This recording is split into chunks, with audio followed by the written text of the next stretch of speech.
그러므로 생각하라. 너희는 그때 육체로는 이방인이요 손으로 육체에 행한 할례를 받은 무리라 칭하는 자들로부터 할례를 받지 않은 무리라 칭함을 받는 자들이라. 그때 너희는 그리스도 밖에 있었고 이스라엘 나라 밖의 사람이라. 약속의 언약들에 대하여는 외인이요 세상에서 소망이 없고 하나님도 없는 자이더니 이제는 전에 멀리 있던 너희가 그리스도 예수 안에서 그리스도의 피로 가까워졌느니라. 그는 우리의 화평이신지라. 둘로 하나를 만드사 원수된 것 곧 중간에 막힌 담을 자기 육체로 허시고 법조문으로 된 계명의 율법을 폐하셨으니 이는 이 둘로 자기 안에서 한 새 사람을 지어 화평하게 하시고 또 십자가로 이 둘을 한 몸으로 하나님과 화목하게 하려 하심이라. 원수된 것을 십자가로 소멸하시고 또 오셔서 먼 데 있는 너희에게 평안을 전하시고 가까운 데 있는 자들에게 평안을 전하셨으니 이는 그로 말미암아 우리 둘이 한 성령 안에서 아버지께 나아감을 얻게 하려 하심이라. 그러므로 이제부터 너희는 외인도 아니요 나그네도 아니요 오직 성도들과 동일한 시민이요 하나님의 권속이라. 너희는 사도들과 선지자들의 터 위에 세우심을 입은 자라. 그리스도 예수께서 친히 모퉁이 돌이 되셨느니라. 그의 안에서 건물마다 서로 연결하여 주 안에서 성전이 되어가고 너희도 성령 안에서 하나님이 거하실 초소가 되기 위하여 그리스도 예수 안에서 함께 지어져 가느니라. 여러분 반갑습니다. 오늘도 큐티로에는 기막힌 하루입니다. 본 말씀 에베소서 2장 11절부터 22절의 말씀입니다. 자, 어제 큐티 말씀에서 바울은 죄로 말미암는 모든 인류의 가장 절망적인 상황이 바로 우리의 영적 사망이라는 것을 진단했습니다. 그리고 그에 대해 오직 예수 그리스도만이 우리의 유일한 처방임을 그는 강조했습니다. 자, 그런데 오늘 말씀에서는 이 죄가 개인의 파괴를 넘어서서 이 공동체를 파괴시키는 것을 우리들에게 보여주고 있습니다. 자, 먼저 이 11절 12절 말씀에서 바울은 너희는 그때 라고 말하고 있습니다. 자, 여기서 이 그때는 언제입니까? 그것이 바로 우리가 전날 보았던 이 허물과 죄로 영적 사망의 상태에 이르렀을 바로 그때를 의미합니다. 자, 이 죄로 말미암아 모든 사람이 영적 사망에 이르렀을 때 그것이 공동체에 미친 영향이 무엇이라는 것입니까? 자, 오늘 이 11절 12절에서 가장 눈에 띄는 단어가 있습니다. 그것은 바로 밖에라는 단어죠. 12절에 보니까 그리스도 밖에 그리고 이스라엘 나라 밖에 라고 했는데 여기서 이 밖의 헬라어가 아팔로트리오인데 이 말의 뜻은 이간하다, 배제시키다, 소외시키다 라는 뜻입니다. 자, 우리 인간은 스스로 가지고 온 이 죄로 말미암아 우리의 영혼이 파괴되고 죽게 되었습니다. 자, 그런데 그렇게 되자 오늘 인간은 사랑할 힘을 잃어버리게 되었고 반대로 끊임없이 이간하고 배제하고 소외시키면서 서로를 밀어내기 시작하더라는 것입니다. 그리고 그로 말미암아 공동체의 파괴가 일어나기 시작했는데 그 인간의 타락으로 일어난 첫 번째 파괴된 공동체가 바로 하나님과의 교제 공동체가 파괴되더라는 것입니다. 자, 이 죄와 거짓의 아비인 사탄이 하나님과 인간 사이를 이간질했습니다. 그리고 마침내 인간은 하나님을 자신의 삶에서 배제하고 소외시켰죠. 그래서 공동체가 파괴되고 우리는 에덴 동산에서 쫓겨나고 말았습니다.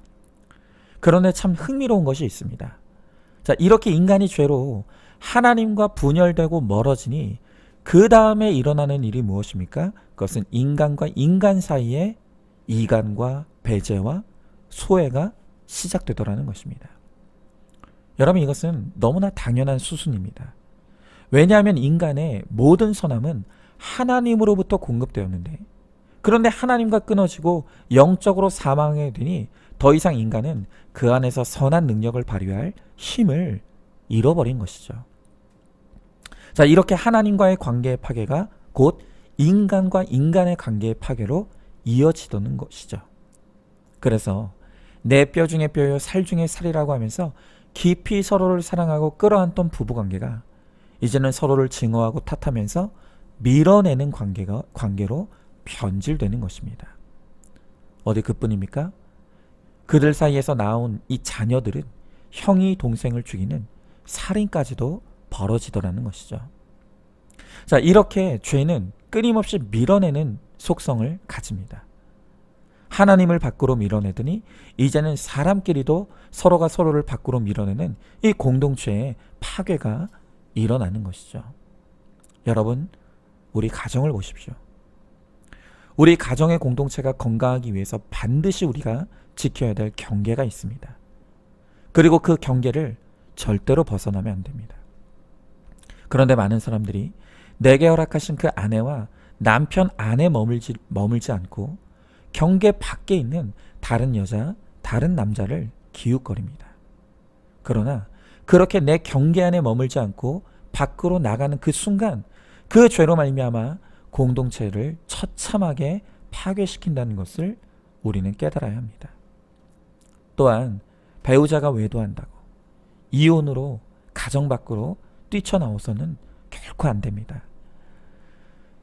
비록 그 환경이 힘들지라도 그 가정의 환경에 머물면서 힘든 배우자를 주님께 맡기고 나는 내 죄를 보며 회개하고 나에게 맡겨진 사명을 이루면 주님이 반드시 살게 하십니다. 그러나 이도저도 싫다고 그 환경에서 뛰쳐나오면 거기에 문제 해결이 있는 것이 아니라 또 다른 문제의 시작이 우리를 기다리고 있다는 것입니다.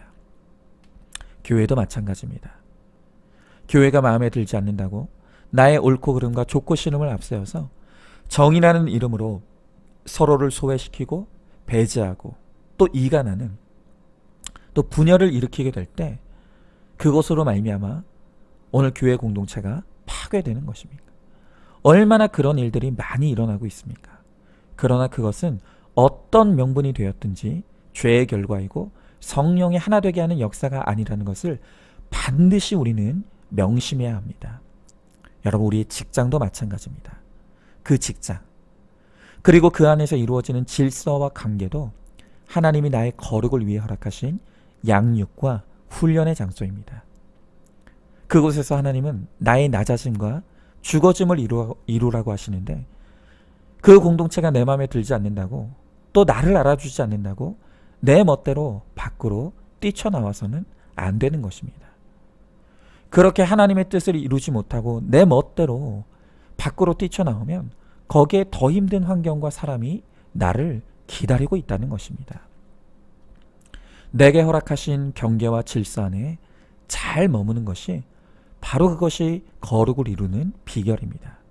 우리가 그것을 알고 내게 허락하신 공동체와 질서와 관계의 순종함으로 날마다 거룩하여지는 우리 모두가 되기를 소망합니다.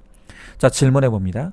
내게 허락하신 가정과 교회와 직장 안에 머물기 싫다고 밖으로 뛰쳐나오려고 하고 있지는 않습니까? 말씀의 인도를 받으며 허락하신 경계 안에 잘 머무는 것이 바로 내가 거룩해지는 비결임을 깨달으시기 바랍니다. 자, 다음으로 예수 그리스도 안에서 공동체의 회복이 일어납니다. 자, 하나님과의 관계의 파괴가 이간과 배제와 소외에 이 공동체의 파괴의 분열을 일으켰다고 했습니다. 그러므로 공동체의 분열을 회복하는 길은 다시 그리스도 예수 안으로 돌아가는 것입니다. 오늘 13절 말씀에 이제는 전에 멀리 있던 너희가 그리스도 예수 안에서 그리스도의 피로 가까워졌다고 합니다. 그렇습니다. 우리가 그리스도 안에 그리고 그리스도와 가까워져야 합니다. 바로 그렇게 될 때 우리에게 일어나는 일이 무엇입니까? 오늘 14절에 보니까 둘이 하나가 됩니다. 15절 화평케 되고 16절 화목하게 되고 17절 평안함을 누리게 된다는 것입니다. 여러분, 그래서 다시 한번 우리가 이 신결혼의 원칙을 지키는 것은 아무리 강조해도 지나치지 않은 것입니다. 아무리 불같은 사랑을 해서 결혼한다고 해도 불신결혼은 결국 죄인인 너와 죄인인 내가 만난 죄인의 우리의 공동체일 뿐입니다. 죄인의 공동체는 결국 끊임없이 서로를 밖으로 밀어내는 일밖에는 하지 못한다는 것입니다. 그러나 그리스도 안에서 그리고 그리스도와 가까이 있는 이 믿음의 신결혼을 이룬 공동체는 결혼의 목적이 거룩에 있음을 깨닫습니다. 그리고 서로 말씀으로 내 죄를 보며 거룩을 이루어가기에 서로를 끌어안는 사랑을 이룰 수가 있는 것입니다.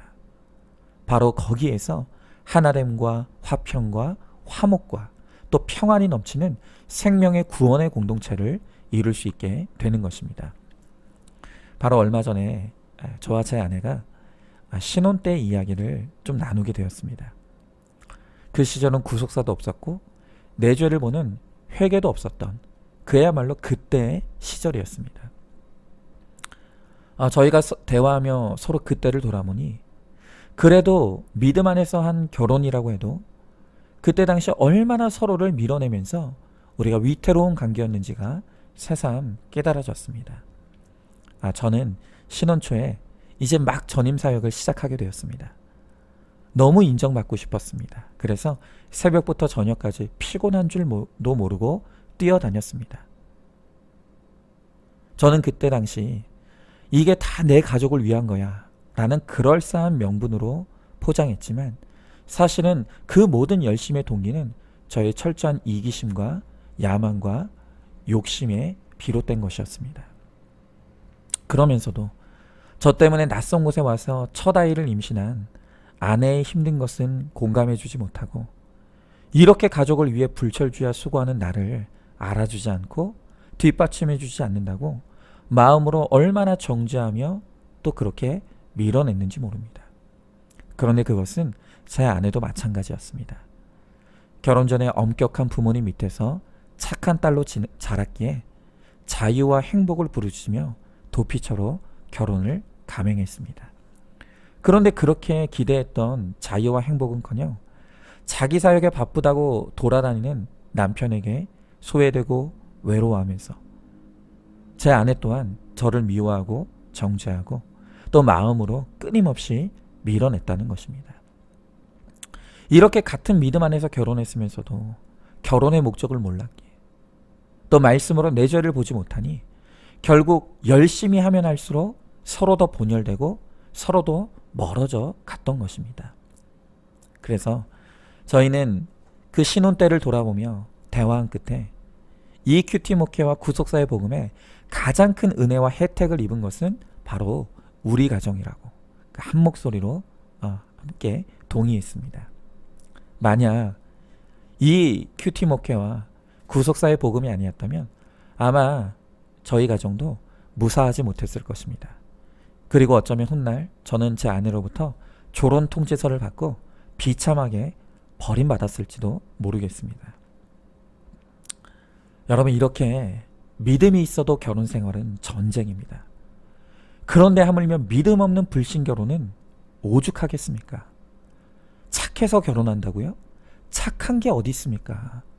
오히려 그 착한 것이 자기 의가 되어서 내 죄를 보지 못하면 오히려 그것 때문에 더 서로를 정죄하고 밀어내게 된다는 것입니다. 오직 예수 그리스도 안에만 참된 행복이 있습니다. 그것을 알고 그리스도 안에서 말씀으로 거룩과 구원을 이루어서 하나됨의 생명의 공동체를 이루는 우리 모두가 될 수 있기를 소망합니다. 자, 질문해 봅니다. 나의 배우자 선택 기준, 또 사위와 며느리 선택 기준이 무엇입니까? 착하고 이쁘고 돈 잘 버는 것만이 결혼의 기준이 되고 있지는 않습니까? 불신결혼은 결국 서로를 밀어낼 수밖에 없다는 것을 알고 있습니까? 오직 그리스도 안에서 믿음의 신결혼을 이루어서 거룩과 구원의 생명의 공동체를 이루는 우리 모두가 되기를 기도하시기 바랍니다. 자, 이제 마지막으로 우리의 최종 공동체의 모습은 바로 가족 공동체가 되어야 한다는 것입니다. 자, 오늘 18절의 말씀에 우리 둘이 한 성령 안에서 아버지께 나아감을 얻게 하신다고 합니다. 그렇습니다. 둘이 하나가 되는 비결은 오직 한 성령을 받는 것입니다. 노력과 열심히 하나됨을 이루는 것이 아닙니다. 우리가 한 성령을 받을 때 비로소 언어가 통하고 뜻이 통하고 목적이 통하게 됩니다. 여러분, 아무리 가족이라고 해도 저절로 언어와 뜻이 통하는 것이 아닙니다. 오히려 가족이라고 해도 영이 하나 되지 못하면 언어와 뜻과 목적이 통하지 않아 남보다도 못한 그런 관계가 될 수밖에 없습니다. 그러나 성령 안에서 하나가 되면 진정한 영적 가족을 이루게 됩니다. 오늘 19절 말씀해 보니까 이제부터 너희는 외인도 아니요 나그네도 아니요 오직 성도들과 동일한 시민이요 하나님의 권속이라 라고 합니다. 자, 특별히 여기서 하나님의 권속이라 할 때 이 권속의 헬라어 오이케이오스는 집, 가족이라는 뜻입니다. 그러니까 성령 안에서 하나 되면 그때 우리는 비로소 하늘의 가족이 될 수가 있다는 것입니다. 말이 통하고 뜻이 통하고 목적이 통하는 바로 그 가족. 이것이 하나님께서 믿음 안에서 우리에게 주시고자 하시는 바로 그 공동체의 모습입니다. 이제 믿음 안에서 한 성령으로 하나 된 이 교회는 혈육의 가족보다 더 가까운 영적 가족이 되어야 합니다. 그래서 저는 우리 교회 부임하고 우리 교회의 비전을 세우면서 제가 세운 비전이 바로 하늘 가족 공동체 아니겠습니까? 우리 교회가 하늘 가족 공동체가 되는 것은 노력과 열심으로 되는 것이 아니라는 것입니다. 오직 한 성령 안에서 같은 말씀을 보며 서로가 내 죄를 보며 회개하여 거룩을 이루는 공동체가 되면 자연스럽게 우리는 한 가족이 되는 것입니다. 그리고 그렇게 우리가 교회를 통해서 가족의 행복을 누리게 될 때 우리가 그 힘으로 내 가정의 구원도 이루어갈 수가 있는 것입니다. 그러므로 우리는 우리에게 주어진 이 교회 공동체를 사랑하고 그 안에 잘 붙어감으로 한 가족을 이루어서 함께 거룩과 구원의 사명을 감당하는 우리 모두가 되기를 주님의 이름으로 축복합니다. 자, 질문해 봅니다. 나의 진짜 가족이 누구라고 생각합니까? 교회를 통해 하늘 가족의 은혜와 행복을 누리고 있습니까? 교회가 가족 공동체가 되어서 함께 거룩과 구원을 이루고 혈육의 가족도 구원으로 이끄는 우리가 되기를 기도하시기 바랍니다. 자, 오늘도 2월 18일 보석상자입니다. 자식 앞에서 나의 연약함을 시인하며 애통해 하는 모습을 보여줘야 합니다. 그래서 부모도 자식도 하나님을 떠나서는 살 수 없다는 것을 보여주는 것이 살아있는 신앙 교육입니다. 아멘. 오늘도 큐티로 기막힌 하루를 살아내는 하늘가족 공동체 우리 모든 성도님 되시기를 주님의 이름으로 축복합니다.